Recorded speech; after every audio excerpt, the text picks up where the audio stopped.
Magandang hapon guys. Mag-jogging tayo. Alas 4. Napakainit pa. Palakas tayo ng katawan dahil nalalapit na yung agility namin. Kailangang mag-exercise ang mga muscle para hindi pulikatin, hindi mabigla yung mga ugat pag nag-exercise. Tara guys, hinihingal pa ako, kakatakbo.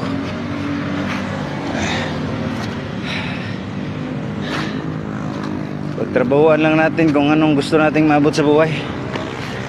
Huwag tayong huminto hanggat hindi natin nakukuha. May sign naman yan kung hindi talaga para sa'yo. May time yan kung kailan kayo hinto. Pero sa ngayon, subok ng subok. Habang wala pang sinyales.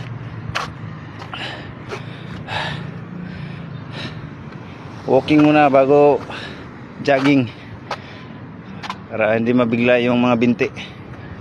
Baka bigla na lang mag-collapse tayo pag tinakbo natin agad. Tsaka stretching na rin.